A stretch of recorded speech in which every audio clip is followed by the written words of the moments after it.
With so many companies nowadays pushing for annual releases for their games, it's pretty refreshing to see that there are still some companies that release new games simply when they're done, instead of saying, "We need Assassin's Creed 5 out by next year, hurry, hurry, hurry!" It's nice to know that not every company favours money over integrity. Enter Nintendo. The last big Super Mario game was Super Mario Galaxy 2 in 2010. There wasn't even a real Mario game released on the Wii U's launch. You call it Nintendo being stupid and dooming their console, I call it taking their time.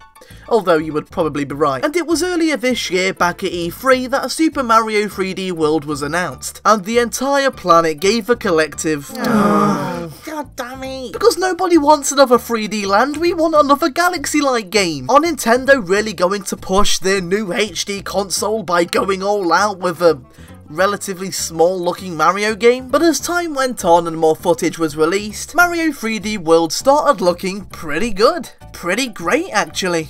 Pretty bloody awesome, as a matter of fact. So while I can't say this is the Mario game I've been anticipating for the last 3 years, it's still good to see a major Nintendo title hit the Wii U. So without further ado, let's blow the dust off the gamepad and get into Super Mario 3D World. Nintendo, I know you're making the Super Mario 3D games into a franchise, but I don't know who you're trying to fool by saying it's 3D. See, that title might have worked with 3D Land as it was on a 3DS, but I'm not quite so sure how 3D this game is. I mean, sure it's 3D, you can walk around in all directions, but I meant in terms of the... never mind. The story of 3D World centers around Bowser capturing a bunch of fairy princesses, and so Mario and the gang, including Peach, have to travel around wherever they are, collecting whatever they are, because they're the good guys, so save everyone on planet Earth. And something I've always noticed throughout the years is that while Nintendo heavily draw nostalgia from the classic NES games, barely do they ever touch Mario Bros 2. Maybe because it's so common knowledge by this point that it isn't the real Mario Bros 2, or maybe there's just not as many people who have nostalgia for it. But Super Mario 3D World actually draws a lot from Mario Bros 2, which is pretty cool to see. Marking the first ever multiplayer 3D Mario game, you can navigate through the entire game playing as Mario, Luigi, Toad or Peach. And they all come with their own characteristics. And I'm gonna be honest, I don't remember what those characteristics are. I think Toad can run faster and Luigi can jump higher. It's all little things like that. And although 99% of the time I'll always want to be Mario, it's good that there's an actual reason why you'd want to play as each character, other than just for the sake of playing as someone else. But while it is cool having multiple characters to play as, I wish there were more alternate paths that can only be accessed by certain characters. While it's true that in terms of size, 3D World may not be as big as Galaxy, they come pretty close in terms of originality. Almost every level in 3D World offers a new idea, things that other companies would build an entire game around. And let's be honest, when was the last time a Mario game made you say, "Oh, that is cool. That is really clever"? 3D World had me saying that a lot. It's not even on.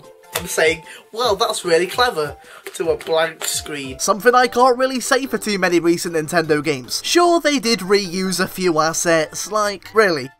The exact same mini-bosses from 3D Land. But aside from that, there is a lot of new stuff. The new Toad Brigade levels are really fun and surprisingly difficult, and the Nessie levels are absolutely hilarious in multiplayer. Even something as small as glass warp pipes or fully explorable world maps offer new gameplay. But it's still a Mario game at heart. There are 3 green stars to collect in every level, as well as a stamper thingy to use in Miiverse, if that's something you care about. And like usual, every level is littered with an array of power-ups to help you get from A to B in many different ways. I honestly thought I was going to hate Cat Mario. It didn't really strike me as cool or interesting like other Mario power-ups. It just looked lame and weird, but it's actually a lot of fun and it fits in with the rest of the game pretty nicely. Although it still kind of throws me off to hear Mario meowing.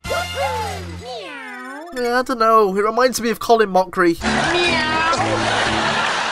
It does make the game a hell of a lot easier though. There's no worrying about what's up ahead when I'm in the catsuit. The double cherry is really awesome too, even if it is criminally unutilized, kinda like the red star from Mario Galaxy. But the worst suit in the game is the white Tanuki, aka the invincibility cheat code suit. I won't dwell on it too much, but I have to side with Mike Matei here.